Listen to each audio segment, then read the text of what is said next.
वशिष्ठ रामायण की जय।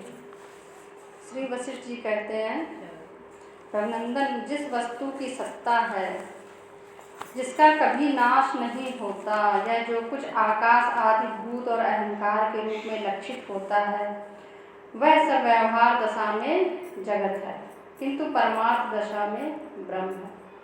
तो कल भी बताया था कि जगत क्या है ना। परमात्मा जो मिलते हैं हमें, तो किस रूप में मिलते हैं? बहुत ही गहन प्रेम की बात है, भाव की बात है ना, निष्ठा की बात है। एक बार और भी हमने प्रेम के संदर्भ में बताया था कि जब जो है प्रेम जो है हमारा जिसमें भी स्थित हो जाए, लेकिन वो वाकई सच्चा प्रेम हो। माँ में अपनी स्थित हो जाए प्रेम, तो क्या होगा? माँ वो जगत जननी माँ ही बन जाएगी, उस रूप में ही हमको, दुर्गा के रूप में ही वो प्राप्त हो जाएगी। पति में पूर्ण समर्पण और पूर्ण निश्चल प्रेम हो, बिना कोई कपट के निस्वार्थ प्रेम हो जब पति में, तो पति जो है नारायण का रूप धारण कर लेता है। अगर पति की हम नारायण के रूप में पूजा करें, तो विष्णु के स्वरूप में कहा भी जाता है स्त्रियों के लिए कि उनका पति ही भगवान है। इस संदर्भ में कथा और पहले सुना चुके, अब नहीं सुनाएंगे, मन नहीं सुनाने का, बड़ी अच्छी कथा है। अगर पुत्र में जो है भगवान के स्वरूप का आ जाए कि हम उसको जो भगवान का स्वरूप देना चाहें, तो भगवान जो है उसमें भी मिल जाते हैं हमको। गुरु को अगर हम भगवान मान लें, संसार में इसलिए कहा जाता है कि बृहस्पति भगवान की पूजा करनी चाहिए, है ना। बृहस्पति भगवान हमें वो जो दिव्य स्वरूप है वो तो पृथ्वी पर आसानी से नहीं मिल पाता है, इसलिए जब गुरु धारण किया है, माना है, उस गुरु की पूजा कर लेना या उस गुरु का ध्यान कर लेना ही जो है बृहस्पति की पूजा हो जाती है। तो प्रेम आपका जब निष्कपट प्रेम हो, निस्वार्थ, यानी कि सिर्फ देने देने देने का भाव हो कि हमें अपना जो है संपूर्ण त्याग करना है, यानी स्वयं का भी भाव नहीं रहना है कि मैं कोई शरीर नामक कोई भी जो हूँ वस्तु या व्यक्ति हूँ। लेकिन आजकल इस भाव कहाँ मिलता है? आजकल तो लोग गुरु से भी और माता पिता से भी अपेक्षा करते हैं कि हमारा जो है सम्मान करे, है ना। कोई अपशब्द हमारे माता पिता भी हमको ना बोले, तो इतना ऊंचा त्याग हो नहीं पाता है। बड़ी सतयुग की बात है। वही भगवान वशिष्ठ जी कह रहे हैं, यह जो संसार है व्यवहार में जगत है ना। व्यवहार कर रहे हैं, लेकिन जगत के भांति लेन देन जब हमारा चलता है, स्वार्थ चलता है, तो ये संसार हो जाता है। जब यहाँ पर हमारा निश्चलता आ जाती है, निष्कपटता, निस्वार्थ आ जाता है, तो यही संसार हमारा ब्रह्म हो जाता है, परमात्मा का स्वरूप हो जाता है। तो परमात्मा हमें कहाँ मिल सकते हैं? हमें अभी इसी वक्त तुरंत उसी समय ही मिल सकते हैं। बस क्या है कि भाव उतना परम शुद्ध नहीं हो पाता है। ब्रह्म के सिवा जगत शब्द का दूसरा कोई वास्तविक अर्थ है ही नहीं। हमारे सामने यह जो कुछ दृश्य प्रपंच दृष्टिगोचर होता है, यह सब अजर अमर और अव्यय परम ब्रह्म ही है। सर्वत्र पूर्ण का प्रसार हो रहा है। शांत परम ब्रह्म में शांत जगत स्थित है। सभी जगह कह रहे हैं वशिष्ठ जी, पूर्णता ही है, सब कुछ पूर्ण ही है। जिस दिन हम अपना भाव, परम भाव चढ़ाएंगे, उस समय उसी पल जो है आंसुओं की धारा भयंकर बहने लगेगी, है ना।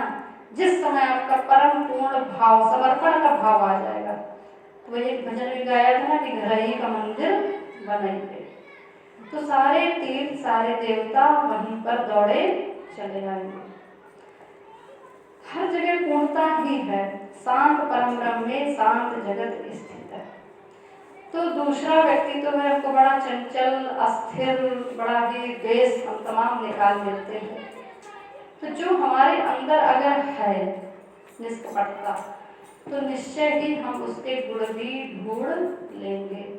अगर हमारे अंदर ही परदोष भरे हैं, तो हमें पूरे संसार में परदोष दर्शन ही होगा। कुछ लोग की आदत होती है कि वो सबको बुरा ही बुरा बताते रहते हैं कि वो ऐसे बुरे, वो ऐसे बुरे, वो हर एक की जिसके सूरत मुंह से केवल बुराई बुराई निकलती है, किसी की अच्छाई नहीं निकलती। ऐसे भी लोग देखें, लगता है कि पूरा संसार ही इनके लिए बुरा है, कोई अच्छाई कभी मुंह पे आती ही नहीं।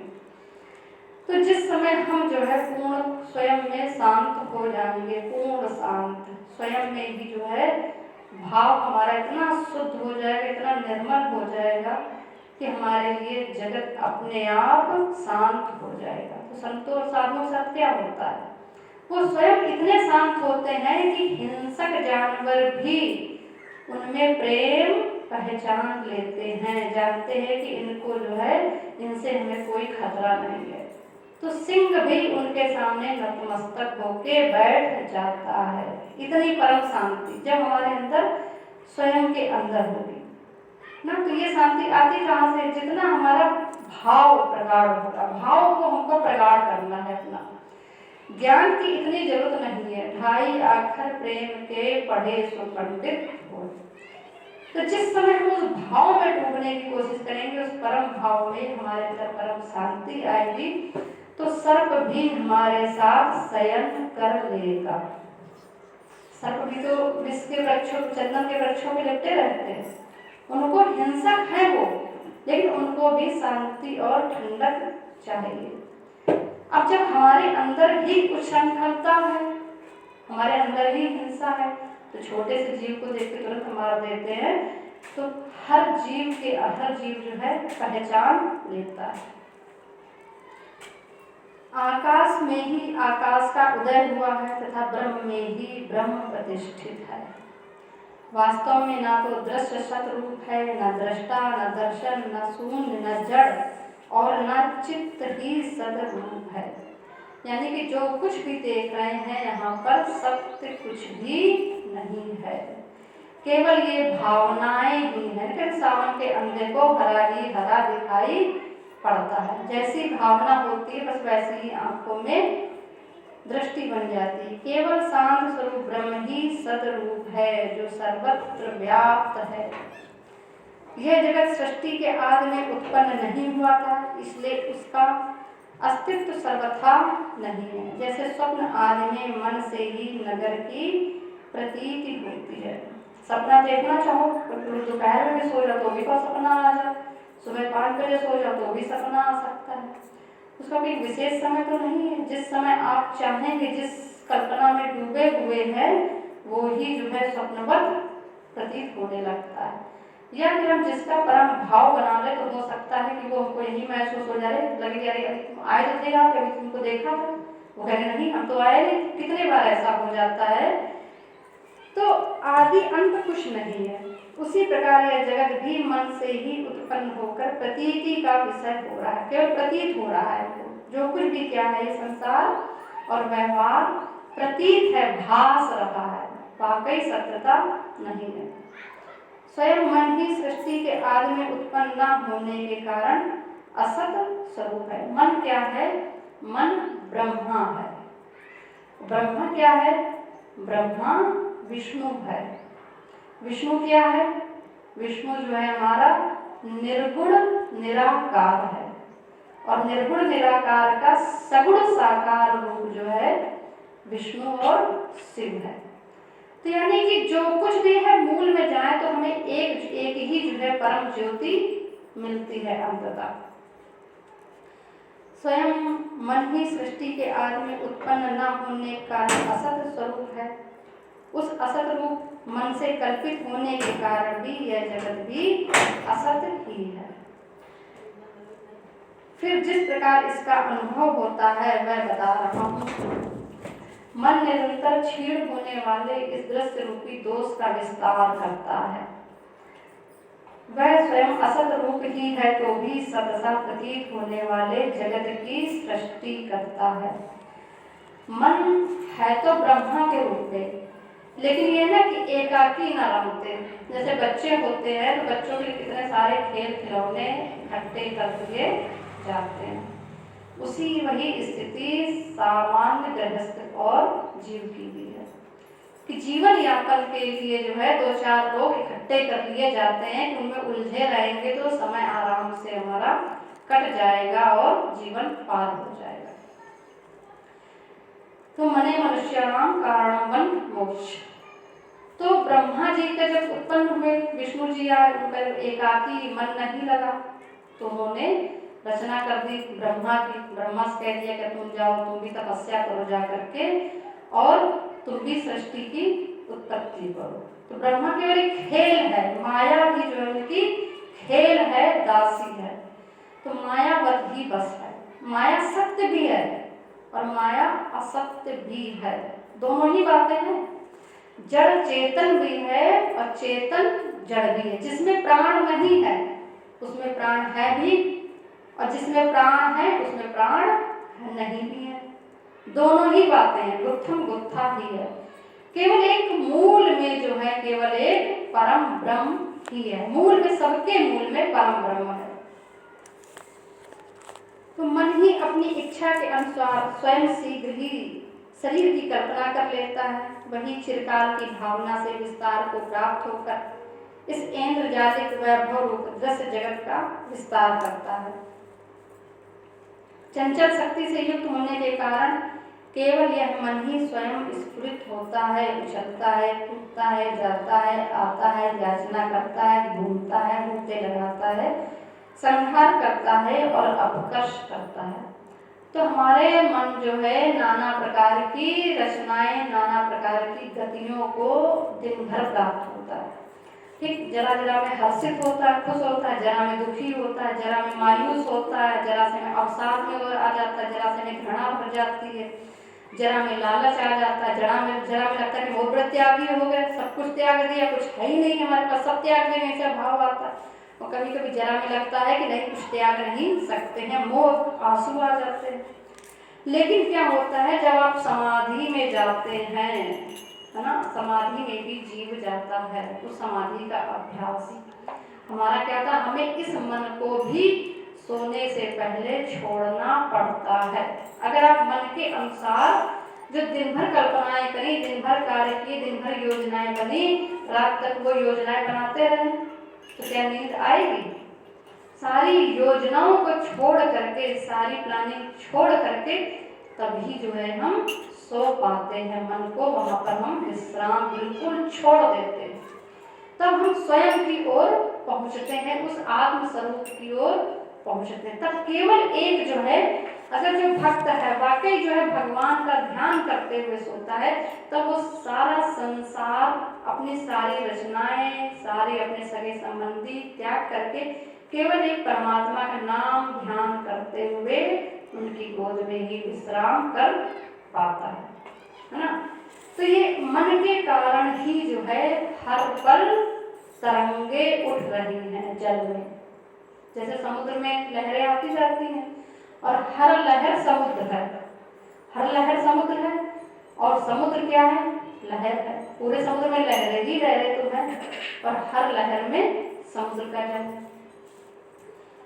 श्री राम महाप्रलय होने पर जब जगत अति सूक्ष्म रूप से स्थित होने के कारण अपने कार्य में असमर्थ हो जाता है, उस समय वह संपूर्ण भावी दृश्य वर्ग की सृष्टि से पहले विक्षेप रहित शांतावस्था में ही शेष रहता है।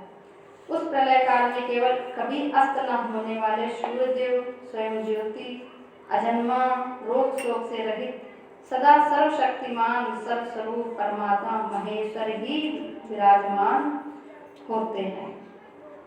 जहाँ से वाणी उन्हें न पाकर लौट आती है, अर्थात जहाँ वाणी की पहुँच नहीं हो पाती है, जो जीवन मुक्त महात्माओं के द्वारा जाने जाते हैं। ठीक, जीवन मुक्त, और जहाँ पर वाणी भी नहीं पहुँचती है। तो वाणी जो है हमें संसार के लिए आवश्यक है ना। गूंगा भी परमात्मा तत्व का स्वयं की अनुभूति तो गूंगा भी कर लेता है। तो जब हम अपनी इस वाणी को भी छोड़ते हैं नींद के समय, मन की चंचलता भी छोड़ते हैं, सारे दृश्य का भी त्याग कर देते कि अब कुछ नहीं देखना, बहुत उठ गए भैया, शादी पार्टी बंद करो, बस बहुत भयंकर नींद आ रही, केवल अब हमको सोना, सब कुछ छोड़ के अपना शरीर भी त्याग करके तब हम सो पाते हैं। ये एक समाधि का अवस्था होती है उस समय। सांख्य दर्शन के अनुयायी जिन्हें पुरुष कहते हैं, वेदांतवादी ब्रह्म नाम से जिनका चिंतन करते हैं, विज्ञान वेत्ताओं की दृष्टि में जो परम निर्मल विज्ञान मात्र है, जिन्हें शून्यवादी शून्य कहते हैं, जो सूर्य के प्रकाशक भी प्रकाशक है। तो जो सांख्यवादी होते हैं वो परम तत्व भगवान को पुरुष कहते हैं, कोई परम तत्व भगवान को शून्यवादी शून्य कहते हैं कि कुछ नहीं है, उनको शून्य में चले जाना है, खो जाना है। कुछ उनको ब्रह्म कहते हैं, कोई परम विज्ञान मात्र कहते हैं। जैसे नदी नाले आदि के जल अंततोगत्वा महासागर में ही गिरते हैं, उसी प्रकार संपूर्ण दृश्य समूह महाप्रलय में जिनमें ही विलीन होते हैं। जो आकाश में विभिन्न शरीरों में, प्रस्तरों में, जल में, लताओं में, धूल कणों में, पर्वतों में, वायु में, पाताल आदि सभी देश कालीन वस्तुओं में समान भाव से स्थित है। यानी कि सबका लय विलीन कहाँ सब होते हैं? सब परमात्मा को ही प्राप्त अंततोगत्वा होते हैं। जिन्होंने आकाश को शून्य, पर्वतों को घनीभूत और जल को द्रवीभूत बनाया है, जगत को दीपक की भांति प्रकाशित करने वाले सूर्य जिनके अधीन है, जैसे मरुभूमि में सूर्य की तपती हुई किरणों के भीतर जलराशि लहराती दिखाई देती है, उसी प्रकार जिन अत्यंत व्यापक परमात्मा रूपी महासागर में आविर्भाव, प्रतिरोभाव, संयुक्त त्रिलोक रूपी तरंगें उठती रहती हैं। तो ये संसार क्या है? सब व्यवहार क्या है? एक तरंग माला है ना, तरंग माला है। हर एक की मति जो है, परिवार में ही देख लीजिए, पल पल बदलती रहती। कभी कोई अपना बहुत समझता है, कभी बिल्कुल पराया कर देता, फिर अपनापन, फिर पराया। तो तरंगों की तरह सब है, जो संपूर्ण व्यवहारिक सत्ताओं से ऊंचे उठे हुए सर्वविलक्षण परमार्थिक सत्ता से संपन्न है, जिनसे ही नियत देश काल चलन चेष्टा और क्रिया आदि समस्त भावों को कार्य निर्वाह की क्षमता प्राप्त हुई है। वे एकमात्र परम ब्रह्म परमेश्वर ही उक्त महाप्रलय के समय शेष रहते। तो हम लोग जो भी क्रियाएं कर पा रहे हैं, जो भी गति है, जितनी भी चेष्टाएं हैं, चाहे अच्छी चेष्टा हो या बुरे प्रयास हो, सब जो है परमात्मा तत्व के कारण ही कर रहे हैं। अंत में केवल शेष परमात्मा ही रहते हैं। जब महाप्रलय होता है, वे परमात्मा उत्पत्ति स्थिति आदि से रहित, कभी अस्त न होने वाले, नित्य प्रकाशमान, ज्ञान से परिपूर्ण एवं विकार शून्य अपने स्वरूप में ही स्थित है। वे एकमात्र अद्वितीय हैं। वे माया से अनेक विशाल संसारों, अगणित ब्रह्मांडों की रचना करते हुए भी वास्तव में न कोई कार्य करते। तो देखो, परमात्मा करते कुछ नहीं है। क्या है कि स्वरूप है उनका ऐसा कि उनमें सब कुछ स्थित है, उनमें स्थिरता भी है और उनमें गति भी है। बहुत गहरी बात है। परमात्मा करते कुछ नहीं है, उनका स्वरूप, जैसे कि वायु का स्वरूप क्या है? वायु का स्वरूप है बहना, वो बहेगी, चलती रहेगी, एक स्थान दूसरे स्थान की ओर जाएगी। जल का स्वरूप है शीतलता देना, अग्नि का स्वरूप है गर्माहट देना। तो परमात्मा का स्वरूप क्या है? वो अपना स्वरूप उनका ऐसा है कि उसमें सब कुछ स्थित है, कुछ ना करते हुए भी कुछ होता है मानने वाले को, और जो कुछ सोचता है कि कुछ नहीं होता है तो कुछ नहीं होता है, स्थिर हो जाता है। शून्यवादी कहते हैं कि परमात्मा केवल एक शून्य की भांति है, कुछ है ही नहीं। शून्य केवल एक अनंत जगह जो है, केवल वो एक शून्य है, खाली है, आकाश है। और आकाश को ब्रह्म भी कहा गया। ओम खम ब्रह्म, यानी कि आकाश ब्रह्म स्वरूप, क्योंकि आकाश सब जगह है और अनंत है आकाश। आकाश का कहीं पर कोई सीमा नहीं है, लास्ट नहीं है। तो जितना ऊंचे चलते चले जाओ, जितना ऊंचे चलते चले जाओ, और जितना इस पृथ्वी के नीचे चलते चले जाओ, वहां भी आकाश मिलेगा। चारों ओर आकाश है, वो ही ब्रह्म का स्वरूप है। अब अगला प्रकरण आता है, ज्ञान से ही परा सिद्धि या परमात्म प्राप्ति का प्रतिपादन तथा ज्ञान के उपायों में सत्संग एवं सत्शास्त्रों के स्वाध्याय की प्रशंसा। वशिष्ठ जी कह रहे हैं कि इसमें इसमें आप सत्संग कीजिए, सत्शास्त्रों के स्वाध्याय अध्ययन कीजिए और उसको अपने आचरण में उतारिए। रघुनंदन परम ब्रह्म परमात्मा देवताओं के भी देवता हैं। उनके ज्ञान से ही परम सिद्धि मोक्ष की प्राप्ति है। तो सत्यम ज्ञान मनंतम ब्रह्म। तो ज्ञान क्या है? ब्रह्म स्वरूप है और ज्ञान ही सत्य का स्वरूप है। अगर सत्य को पहचानना है तो हमें ज्ञान जो है किसका होना है? ज्ञान पुस्तकों की आवश्यकता नहीं है, दोहों की आवश्यकता नहीं है, संस्कृत की चौपाइयों की आवश्यकता नहीं है। ज्ञान जो है सत्य की आवश्यकता है, सत्य को जानने की आवश्यकता है। और सत्य क्या है? सत्य जो है अनंत है, उसका कहीं कोई अंत ही नहीं है। सत्य अनंत है। सत्यम ज्ञान मनंतम ब्रह्म। और जो अनंत है वो क्या है? ब्रह्म है। अनंत ही हमारा ब्रह्म का स्वरूप है। तो जब प्रेम होता है, प्रेम का कोई अंत नहीं होता है। प्रेम में सब कुछ चला जाता है ना। प्रेम देने का नाम होता है कि छिनता चला जाता है। आप कितना दे सकते हैं, कितना दे सकते हैं, कितना जो है समर्पित हो सकते हैं। यहाँ क्या भावों की सीमा होती है? भाव की सीमा होती है? आपके भावों की सीमा? भाव पर भाव चढ़ाइए, कितना भाव चढ़ा सकते हैं आप? चढ़ा के देखिए, चढ़ाते रहिए, चढ़ाते रहिए, इतने भाव आते जाएंगे खुद आपको अंदर से यहाँ पर ज्ञान प्रकट हो जाएगा। सारे ग्रंथों का ज्ञान प्रकट हो जाएगा यहाँ से अपने आप। तो 2.5 लाख प्रेम के पढ़े सो पंडित हुए। पंडित का मतलब क्या है? ज्ञानी। कि उसको इन ऐसी पुस्तक खोलने की जरूरत ही नहीं पड़ेगी, स्वयं से ही जो है वाणी पर अपने आप सारी पुस्तकें ग्रंथ अपने आप ही आएंगे और नया नया ज्ञान उसको स्वयं से ही प्राप्त होगा। खुद ही सोचेगा कि ये तो मैंने कभी आज तक पढ़ा नहीं, देखा नहीं, सुना नहीं, पता नहीं कहाँ से ये चीज आ गई। तो ये भाव और प्रेम की बात है। क्लेश युक्त सकाम कर्मों के अनुष्ठान से नहीं, कह रहे हैं जिसमें क्लेश हो, सकामी हो ना, जहाँ पर कोई कामनाएं हो, उसके अनुष्ठान से नहीं। अनुष्ठान भी लोग करते हैं, कहते हैं कि हमारा शादी नहीं हो रही, 11 बृहस्पतिवार में शादी नहीं हुई, है ना। बहुत मैंने देखे सुने हैं। अब नौकरी करनी है, पैसा चाहिए, इतने ये कर लो, उतना सुंदरकांड कर लो, उतने भगवान करा लो, सब सकाम भाव है। स्वामी शंकराचार्य जी कहते हैं कि आप एक दुख को मिटाने के लिए जो अनुष्ठान करते हैं उसके गर्भ से दूसरा दुख निकल आता है। ठीक, आप समर्पण कहाँ से होगे जब आप उसके बदले में कुछ मांग रहे हैं?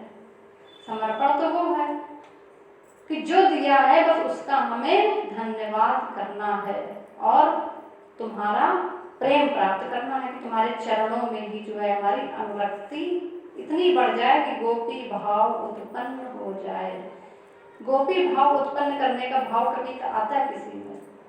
नहीं। कोई सोचता है हम गोपी हम भी बने। काश वो गोपियां कैसी थी कि बच्चे को दूध पिला रही हैं और प्राण श्री कृष्ण का ध्यान करते हुए निकल गए। यहाँ पर तो बच्चे की योजनाएं बनती हैं कि उसके भविष्य को सोचना है, कॉलेज को सोचना है, स्कूल को सोचना है, तमाम चीजें। वो भाव सब कहाँ से? सब बहुत गहरी बात है। अध्यात्म जो है ना, परम समर्पण और परम हर पल समर्पण की चीज है। हर पल निरंतर समर्पण। निरंतर समर्पण में जो विठल विठल कीर्तन करते थे महाप्रभु चैतन्य जी, ये इतना समर्पण था, इतना समर्पण था कि आंसुओं की धारा ऐसी बही, कौन सी नदी है कि वो नदी बन गई। तो ये समर्पण है, केवल एक समर्पण, और कुछ नहीं चाहिए परमात्मा को। केवल आप अपना कितना, अपने से ही देखिए कितना आप अपना भाव चढ़ा सकते हैं।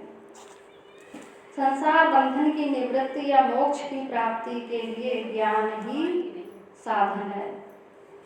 ज्ञान के अतिरिक्त सकाम कर्म आदि का इसमें कोई भी उपयोग नहीं है, क्योंकि मृग तृष्णा में होने वाले जल के भ्रम का निवारण करने के लिए ज्ञान का ही उपयोग देखा गया है। मृग तृष्णा होता है, रेगिस्तान में जा रहा, लगता है आगे पानी है, आगे पानी है, जिसको ज्ञान है नहीं आगे रेगिस्तान में दिखाई पड़ता पानी, तो वो उधर क्यों नहीं भागेगा, वो तो किसी से पूछेगा कहाँ पे सरोवर, भैया वहाँ पे प्यास बुझाए।